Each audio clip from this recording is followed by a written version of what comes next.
Today I'll be teaching you the chapter Going Places. एक अच्छी सी कहानी है, एक ऐसी लड़की की कहानी जो हाईली इमेजिनेटिव है, जो हमेशा सेंटर ऑफ अट्रैक्शन बने रहना चाहती है, जो कभी भी कहीं भी कोई एक नई कहानी बना लेती है। कुछ इस तरह की एक लड़की की कहानी है।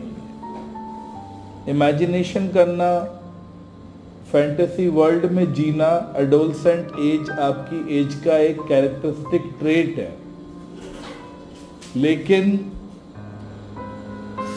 इमेजिनेशन करना, फैंटेसी वर्ल्ड में रहना, इस एज का, आपकी एज का एक कैरेक्टरिस्टिक ट्रेट है। सभी फैंटेसी करते हैं, सभी इमेजिनेशन करते हैं, सभी एक you all build Castle's in the air. मैं ये कर लूंगा, मैं वो कर लूंगा, मैं ऐसे करूंगा जिंदगी में, मैं वो करूंगा, मैं ये अचीव करूंगा। 90-95% लोग जो हैं बीतते वक्त के साथ रियल वर्ल्ड में एंट्री ले लेते हैं, रियलिटी का पता चल जाता है और वो एक रियल लाइफ जीना शुरू कर देते हैं।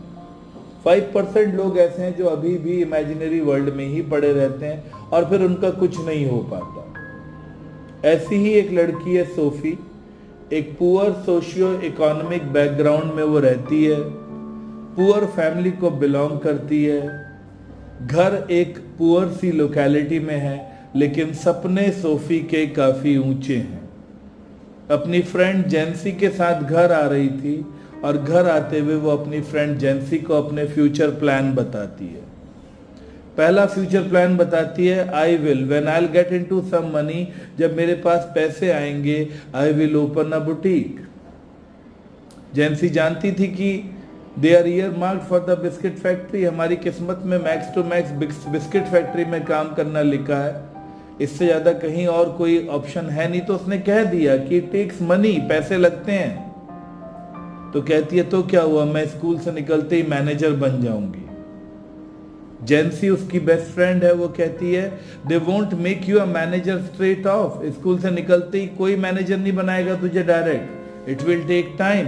कहते तो क्या हुआ, I will be like Mary Quant, मैं मैरी क्वेंट के जैसे ड्रेस डिजाइनर बन जाऊंगी। सोफी की ये बातें बिल्कुल इमेजिनरी हैं। जेंसी जानती थी that they both were year marked for biscuit factory, कि हमारी किस्मत में बिस्किट फैक्ट्री से ज्यादा कहीं और काम करना लिखा नहीं है, और वो भी शॉप वर्क मिलेगा, हमें दुकान पे काम करने के लिए मिलेगा। तो जेंसी ने उससे कहा कि Sophie, they don't pay much for shop work पे इतना पैसा मिलेगा नहीं। Only a few months left, कुछ ही महीने रह गए हैं। You should really talk sensible, तुझे सेंसिबल बातें करनी चाहिए, ढंग की बातें करनी चाहिए। लेकिन सोफी है कि वो मान के राजी नहीं। कहते तो क्या हुआ, I will B an actress, मैं एक एक्ट्रेस बन जाऊंगी, साइड बाय साइड अपना बुटीक चलाती रहूंगी, बट जो भी करूंगी सोफिस्टिकेटेड करूंगी, इतनी शानदार बुटीक खोलूंगी कि शहर ने कभी नहीं देखा होगा ऐसी शॉप, ऐसी boutique. It's like this. Sophie का घर आ गया, सोफी अपनी गली में मुड़ गई, बारिश पड़ने लगी, जेंसी बेचारी खड़ी रह गई। उसे समझ नहीं आ रहा है अपनी फ्रेंड को सही ट्रैक पर कैसे लाए, सेंसिबल कैसे बनाए। घर आई, बिखरा सा घर, एक पुअर सोशियो इकोनॉमिक बैकग्राउंड वाला घर, शीशे धुएं से काले पड़ रहे हैं। लिविंग रूम में सोफे पर छोटे भाई डेरेक के जूते पड़े हुए हैं। वहीं पर एक किनारे पर गंदे कपड़ों का ढेर लगा हुआ है जो धुलने वाले हैं। किचन के सिंक में बर्तन भरे हुए हैं और मम्मी झुककर बर्तनों को धो रही है। पापा सारा दिन की मेहनत के बाद, लेबर के बाद अभी अभी आए हैं, चेहरे पे पसीना है, स्वेटी है। एप्पल पाई, शेफर्ड पाई का एक पीस अपने मुंह में ठूस रहे हैं, खा रहे हैं उसे वो। अब ये आई, इसे ये सारा सिनेरियो देखकर अच्छा नहीं लगा। वो ऐसी जिंदगी जीना नहीं चाहती।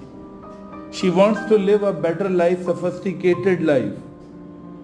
आते ही अपने पापा को बोलती है, पापा when I will get into some money, जब मेरे पास पैसे आएंगे, I will open a boutique, मैं एक बुटीक खोलूंगी। पापा को अपनी बेटी का ये स्टेटमेंट अच्छा नहीं लगा। क्वेश्चन आता, what was the reaction of the family members when Sophie disclosed that she wanted to open a boutique? First reaction came from father. Father said, when you will come into some money, जब बेटा जी तुम्हारे पास कुछ पैसे आएंगे, you will buy us a blessed decent house, आप हमारे लिए एक अच्छा सा ब्लेस्ड सा डिसेंट सा घर खरीदेंगे. This means they are not living in a blessed और decent house. It's a poor socio economic background. माँ ने बर्तन धोते धोते वो रुक गई अपनी बेटी की स्टेटमेंट पर, दुख से देखा अपनी बेटी की तरफ कि कब सेंस आएगी इसे, कब अकल से बात करेगी, कब ये अपनी ये फजूल की बातें करना बंद करेगी. छोटे भाई डायरेक्ट ने मजाक उड़ाया, पापा she thinks money grows on tree, ऐसे बात करिए जैसे पैसे पेड़ पे उगते हों. सोफी की यहां किसी ने नहीं सुनी.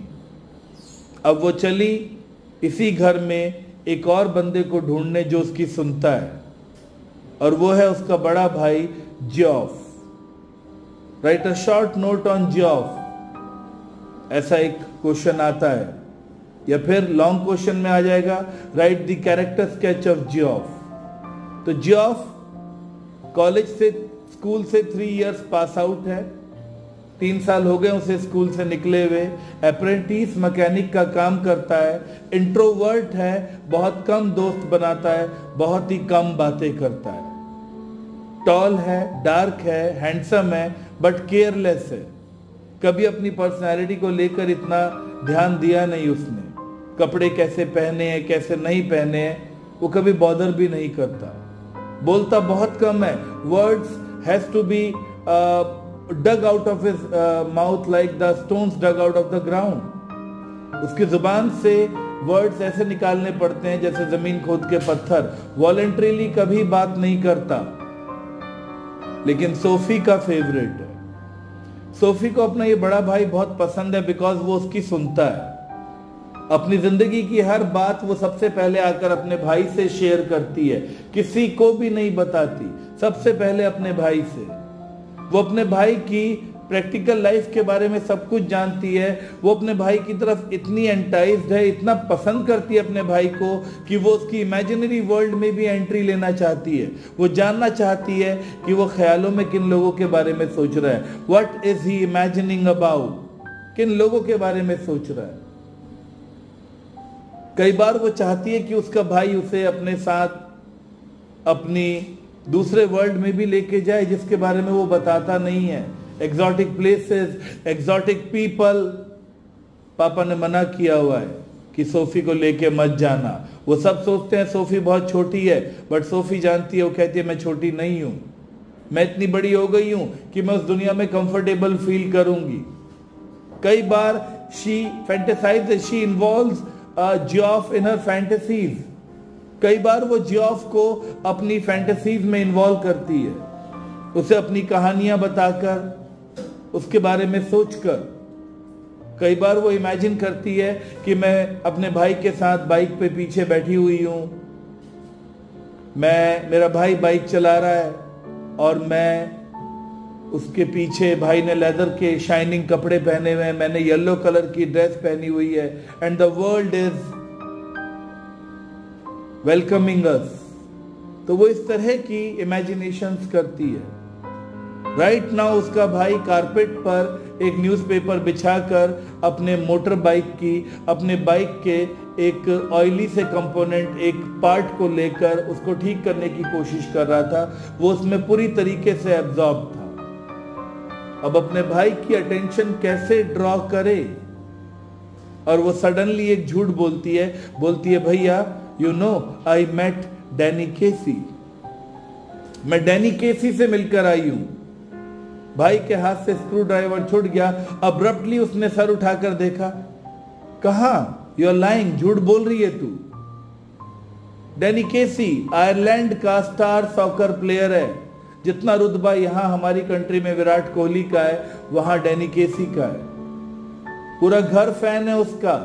जियोफ उसको लाइक करता है, सोफी उसे लाइक करती है, फादर उसे लाइक करते हैं. डायरेक्ट तो डैनी केसी के ऑटोग्राफ के लिए पागल है, कहीं से मिल जाए बस. ऐसे में ये लड़की कहती है आई मेट डैनी केसी। वो बोलता झूठ बोल रही है। तू कहते नहीं सच बता रही हूं। I met him in the arcade, मैं उससे गली में मिली, रोइस विंडो के पास, मैं वहां कपड़े देख रही थी, वो वहां खड़ा हुआ था और मैं उससे मिली। अच्छा कैसा दिखता है वो? ओ भैया आपने पहले देखा हुआ उसे कैसा दिखता है? नहीं नहीं नहीं, वो तो मैंने स्टेडियम में देखा है या टीवी पर देखा है, पास से कैसा दिखता है? तो वो बताने लगी बहुत टॉल नहीं है, मेरी हाइट का ही है, ग्रीन आईज है। फिर सोचने लगी कि डैनी केसी के दांतों के बारे में बताऊं या ना बताऊं, बट उसने खुद को डैनी केसी के दांतों के बारे में बताने से रोका। क्यों रोका? बिकॉज वो जानती है कि वो झूठ बोल रही है। The more she lies the more she will have to cover. जितना झूठ बोलेगी उतना ही कवर करना पड़ेगा, इसलिए उसने खुद को ज्यादा बोलने से रोक लिया। तो उसने खुद को रोका और डैनी केसी के बारे में बात नहीं बताना चाहती थी। तो वो कहता तू झूठ बोल रही। नहीं भैया मैं सच कह रही हूं, मैं मिली हूं उससे। खैर जियोफ उठा, बाहर आ गया लिविंग रूम में। तब तक पापा ने भी हाथ मुंह धो लिया था और बड़ी शिद्दत से वो थक हार के सोफे पे से उन्होंने डायरेक्ट का जूता उठा के कहीं और फेंका और वो बैठे और टीवी ऑन किया। इतने में जियोफ पापा को बोलता है पापा सोफी मेट डैनी केसी। पापा ने गुस्से से सोफी की तरफ देखा। सोफी जहां बैठी थी वहीं सिकुड़ गई, रिगल्ड। Sophie रिगल्ड at her place. अपनी जगह पर बैठे बैठे वो सिकुड़ गई, डर गई। उसे पता है भाई को बेवकूफ बनाना आसान है, पापा को नहीं बनाया जा सकता। पापा बचपन से पाल रहे हैं मुझे। He knows about me. वो मेरे बारे में जानते हैं कि मैं कैसे कॉक एंड बुल स्टोरीज बनाती हूं, कैसे कुकड अप स्टोरीज बनाती हूं। ये मेरी झूठ पकड़ लेंगे। पापा ने गुस्से से कहा हाँ मैं भी मिला था एक बार एक आदमी से जो टॉम फिनी से मिलकर आया था। उन्होंने कंपैरिजन में एक गुस्से में कंपैरिजन मार दिया कि फालतू की बातें ये सब। तो जियोफ कहता है पापा सच में ये मिलकर आई है? तो फादर कहते हैं कि बेटा मिलकर आई नहीं आई, फिलहाल तो डैनी केसी का सेंसिबल होना बहुत जरूरी है। He should keep his head on his shoulders, he should not get airs. उसे हवाबाजी नहीं करनी चाहिए। यंग लड़का है, नेशनल टीम में है, बहुत जल्दी आ गया है। और जब आप यंग होते हैं, आप नेशनल टीम में होते हैं, आपकी फेम के साथ बहुत ज्यादा डिस्ट्रैक्शंस भी आती हैं। इस तरीके से बाप बेटे के बीच डैनी केसी को लेकर डिस्कशन चालू हुआ। जियोफ कहता है पापा वो इतना भी यंग नहीं है, ऑलमोस्ट मेरी एज का है और वो कंट्री की बेस्ट टीम के साथ है और वो नहीं गड़बड़ करेगा, वो ग्रो करेगा। अभी ये सारी बातें चल रही हैं। सोफी को लगा यार ये क्या बात हुई। टॉपिक मैंने स्टार्ट किया, टॉपिक मेरा, मुद्दा मेरा, उठा लिया पापा और भाई ने, दोनों बातें करने लगे हैं। मेरे को तो सीन से बाहर ही निकाल दिया। And she likes to remain in limelight. तो वो बीच में बोल पड़ी पापा वो मुझे कह रहा था कि वो यहां शॉप खरीदेगा। पापा को गुस्सा आया। पापा ने कहा Sophie this is one of your wild story ना, ये भी तू बना के बोल रही। नहीं पापा मैं सच कह रही हूं, जियोफ से पूछ लो, जियोफ भी तेरी बातों पे यकीन नहीं करता बेटा, बट तू उसकी बहन है, वो करना चाहता है लेकिन वो भी यकीन नहीं करता। पापा मैं सच कह रही हूं, मैं मिली हूं उससे, वो यहां दुकान खरीदने की। पापा ने कहा सी सोफी सुधर जा, B sensible, someday you will fall into load of troubles because of this tendency। ये फजूल की बातें करने की वजह से किसी दिन तुम बहुत बुरी चीज में फंस जाओगी, प्लीज सुधर जाओ। बट सोफी, बात खत्म हो गई। सोफी को डांट पड़ गई। रात का टाइम आया, भाई बहन एक ही कमरा शेयर करते थे।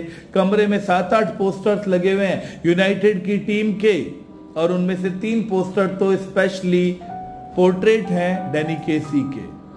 जियोफ को भी बहुत पसंद है और दोनों भाई बहन बात कर रहे हैं। सोफी अपने भाई से कह रही है जियोफ प्लीज पापा को मत बताइए।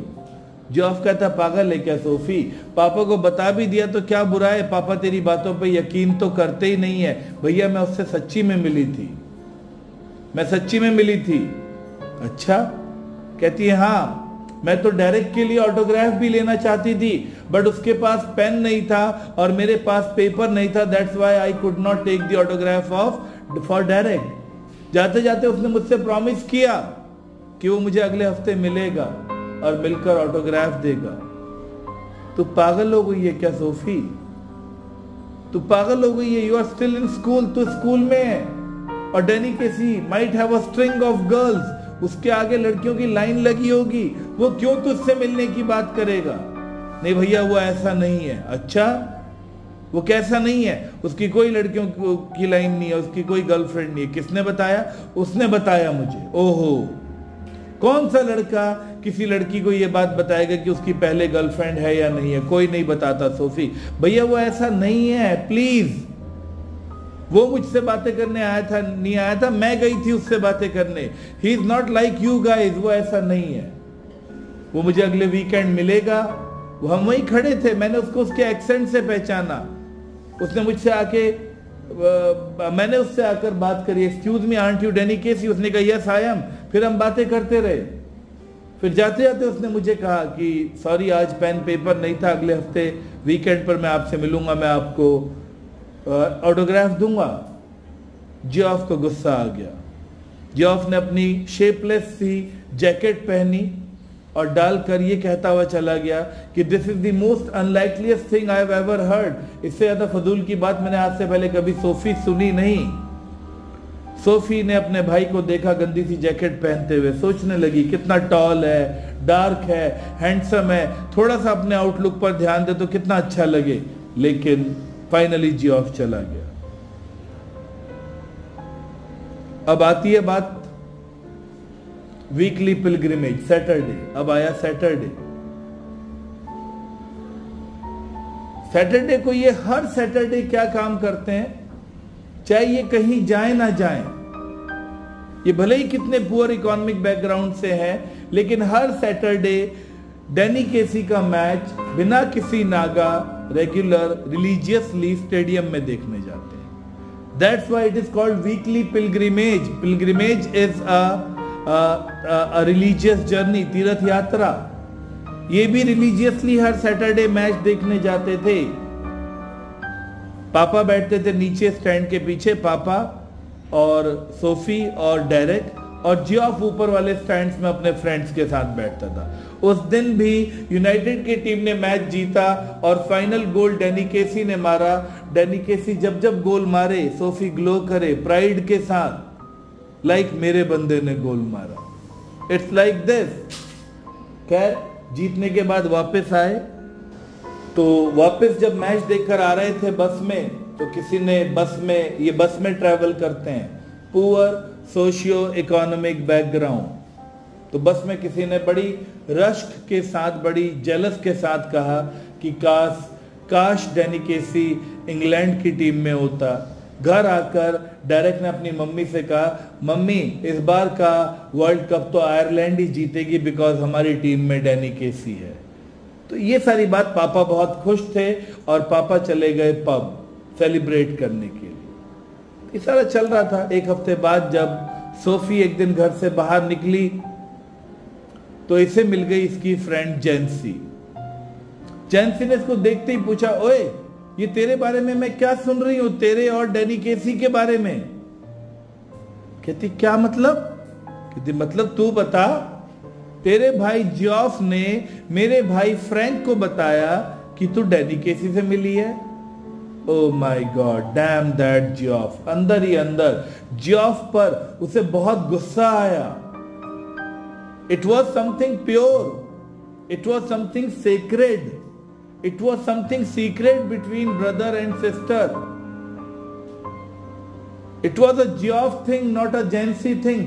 जियोफ को बताने वाली बात थी, इसलिए जियोफ को बताई। पागल है क्या वो, उसने जेंसी को बता दी। जेंसी को तो वो ये बात बताना ही नहीं चाहती थी। Jansie was a gawky, GAWKY, gawky kind of girl, chatterbox. Jansie को कोई भी बात बताना मतलब पूरे मोहल्ले को बताना, पूरी नेबरहुड को बताना। कहती है यार नथिंग, छोटी सी मीटिंग थी, ऐसी मिली।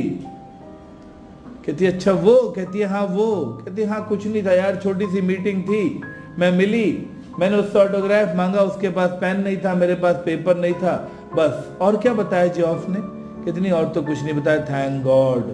अंदर ही अंदर सोचा कहीं जॉब से ये बता देता कि अगले हफ्ते भी हम मिलने वाले हैं, ये मेरे साथ चेप हो जाती, बोलती मैं भी चलूंगी। और बोल भी रही है कि हाय काश मैं तेरे साथ होती। जैनसी कहती है काश मैं तेरे साथ होती तो कितना अच्छा होता, मैं तो साइन ले लेती, ऑटोग्राफ ले लेती। खैर शुक्र है जॉब ने नहीं बताया। कुछ चीजें उनके बीच सेक्रेड है, प्योर है, भाई ने सारी बात नहीं बताई। कहती है कि यार देख सोफी प्लीज, जैनसी प्लीज यार ये बात सीक्रेट है, किसी को बताइयो मत। मैं नहीं चाहती घर के आगे लोगों की भीड़ खड़ी हो जाए, पापा मार देंगे मुझे जान से। तुझे पता तो है मेरे पापा।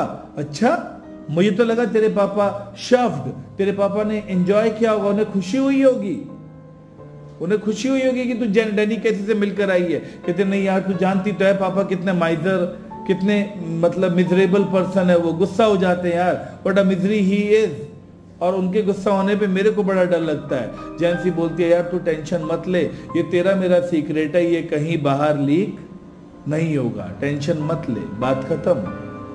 अब आता है अगले वीकेंड की शाम। अब तक हमें लग रहा है ओके बड़ी शार्प लड़की है, बड़ी फास्ट लड़की है, लोगों को इजीली मैनिपुलेट कर लेती है, अपनी बातों में घुमा लेती है, कोई बुराई नहीं है। शार्प होना, फास्ट होना, कनिंग होना, क्राफ्टी होना, लोगों को अपनी मतलब परसुएसिव होना, मैनिपुलेटिव होना, कोई बुराई नहीं है। आज की तारीख में अच्छी क्वालिटीज है, तो हमें ऐसी ही लग रही है सोफी, कोई बुराई वाली बात ही नहीं है। लेकिन वीकेंड आता है और वीकेंड पर शाम को सोफी घर से बाहर निकलती है, गली छूट जाती है पीछे, थोड़ी देर में नहर किनारे किनारे चल रही है, इवन उसका मोहल्ला, उसका शहर भी पीछे छूट गया और अब वो एक गार्डन में आई। हमें पता नहीं वो यहां क्यों आई। शहर की रोशनी पानी में रिफ्लेक्ट हो रही है, शोर शराबा पीछे रह गया और गई और जाकर एक बहुत बड़ी बेल की झाड़ बनी हुई थी। देयर वाज एन एल्म, एक बावर सा बना हुआ था, उसके नीचे एक वुडन बेंच थी और उस बेंच पर जाकर बैठ गई और इंतजार करने लगी। किसका? डैनी केसी का। अब हमें रियलाइज होता है कि ओ माय गॉड, इमेजिनेशन इस लड़की पर इतनी हावी हो गई कि अपनी ही बनाई हुई कहानी को सच मानने लगी है। ये झूठ कहानी बताई थी इसने कि डैनी केसी से मिली है, मिली होती तो ऑटोग्राफ ले आती। बिल्कुल झूठी कहानी है, लेकिन वो इतना ज्यादा इमेजिनरी वर्ल्ड में डीपली डेल्व कर चुकी है, डूब चुकी है, इतना इन्वॉल्व हो चुकी है कि उसे अपनी झूठी कहानी ही सच्ची लग रही है और वो उस बेंच पर बैठ गई। ये बेंच उसने बचपन से देखी हुई थी, कई बार उसने जो डेट करने आते थे कपल्स को यहां बैठे हुए देखा था। उसने भी इमेजिन करा था कि मैं भी अपनी फर्स्ट डेट पर यहीं आऊंगी, आ जाकर बैठ गई। शी इज थिंकिंग कि डैनी केसी इस जगह को अप्रूव करेगा, उसी जगह अच्छी लगेगी, और बैठकर वेट कर रही है, वेट करती जा रही है। डैनी केसी आएगा? बिल्कुल भी नहीं आएगा। क्यों आएगा? वो इसे जानता भी नहीं है, ये उससे मिली भी नहीं है आज तक। मिली भी है तो स्टेडियम में देखा है, वो भी दूर से देखा भी है, तो टीवी चैनल्स पर देखा है, वो भी दूर से। पर्सनली तो कभी नहीं मिली है, लेकिन बैठी है कि डैनी केसी आएगा। जब आप किसी चीज को इमेजिन करते हो, आपकी आंखें दिखाती भी हैं, अचानक उसे दूर से डैनी केसी आता हुआ दिखाई भी दिया, खुद ही एक्साइट हो रही है, डैनी केसी आ रहा है, वो आ गया। लेकिन थोड़ी देर बाद वो नहीं आता। 5 मिनट, 10 मिनट, 15 मिनट, 20 मिनट, आधा घंटा, पौना घंटा, 1 घंटा बैठी रह गई। 1-1.5 घंटे जब बीत गए, तब शी रियलाइज कि डैनी केसी नहीं आएगा। Resignation is no sudden thing. Resignation किसी चीज को लेकर एकदम से नहीं आता, इट टेक्स टाइम। इसे भी 1-1.5 घंटे लगे इस चीज को रियलाइज करने में कि डैनी केसी नहीं आएगा, और अंदर ही अंदर उसके फाइट चल रही है। दिल का एक हिस्सा कह रहा आएगा, दिल का दूसरा हिस्सा कह रहा नहीं आएगा। दिल का एक हिस्सा नहीं, ही लाइक्स मी, वो आएगा, उसने मुझे कहा है, प्रॉमिस किया है कि मैं आऊंगा। दूसरा हिस्सा कह रहा कौन सा प्रॉमिस, कैसा प्रॉमिस, तुझसे आज तक मिली नहीं है, वो क्यों आएगा? तो दिल का वाला हिस्सा कहता है काश आ ही जाता, आ जाता, लोगों के मुंह बंद कर देती, कोई मुझ पर यकीन नहीं करता, मेरा भाई भी मुझ पर यकीन नहीं करता। अगर आ जाता तो ऑटोग्राफ लेके जाती, सबके मुंह बंद कर देती। फिर वही हिस्सा ये भी कह रहा, नहीं भी आया तो क्या हुआ, मैं तो जानती हूं मेरे और डैनी केसी के बीच में क्या है, मुझे दुनिया को दिखाने की जरूरत क्या है, Why should I show it to the world? But then 1-1.5 घंटा जब बीत गया तो फाइनली कंफर्मेशन हो गई, डैनी केसी नहीं आएगा, रियलिटी चेक मिल गया। उसे एहसास हो गया कि ये मेरी इमेजिनेशन थी। घर की तरफ चल पड़ी उठकर, अंदर ही अंदर सोच रही है अब कैसे फेस करूंगी सबको। जियोफ को क्या बोलूंगे, वो तो बोल रहा था कि वो नहीं आएगा, और वो यही बोलेगा कि देख मैं कहता था ना वो नहीं आएगा। उसको कैसे हैंडल करूंगी, इस बोझ के साथ कैसे जीऊं। और ये सब सोचते सोचते वो पैदल घर की तरफ चल पड़ी। उसे पता था कि डैनी केसी नहीं आया, ना ही वो आएगा, रियलिटी पता चल गई। पब के सामने से गुजरी, पापा की साइकिल वहां खड़ी थी, तो उसे रियलाइज हुआ कि पापा अभी पब में ही है। चलो शुक्र है, खुश हुई, पापा से पहले पहुंच जाऊंगी, पापा को एनकाउंटर करना, फेस करना नहीं पड़ेगा। रास्ते में जा रही थी, दिमागी बीमार होते हैं इस तरह के लोग इतनी जल्दी ठीक। जैसे ही गली में मुड़ी आर्केड में और वो दुकान आई रोइस विंडो, पता नहीं ये इसका एग्जिट पॉइंट है शायद, यहां आकर वो एकदम से इमेजिनरी वर्ल्ड में चली जाती है। वहां उसे फिर से एक लड़का खड़ा हुआ दिखाई दिया। ये उसके पास गई, जाकर पूछती excuse me aren't you Danny Casey, कहीं आप डैनी केसी तो नहीं है? और वो बूढ़ा कहता है हाँ मैं डैनी केसी हूं। और ये फिर उससे बातें करने लगी। बिलीव करो कोई थर्ड पर्सन देखेगा तो वो अकेली खड़ी है वहां, कोई लड़का नहीं है वहां। डैनी केसी उसके दिमाग में है, वो उसी से अपनी इमेजिनरी वर्ल्ड में उससे बातें कर रही है। डैनी केसी की ग्रीन आंखें, ओए होए होए कितना हैंडसम है, फ्रेकल्ड सी नोज, थोड़ी मुड़ी हुई नाक है, उसी की हाइट जितना वो लड़का है। उसकी आंखें जब तुम्हें देखती हैं तुम्हें बहुत अच्छा लगता है। और ये और वो बड़े रोमांटिक सी खड़ी हुई है। वो काफी देर डैनी केसी से बात करती रही। उसके बाद डैनी केसी कब चला गया पता भी नहीं चला और वो घर चली गई।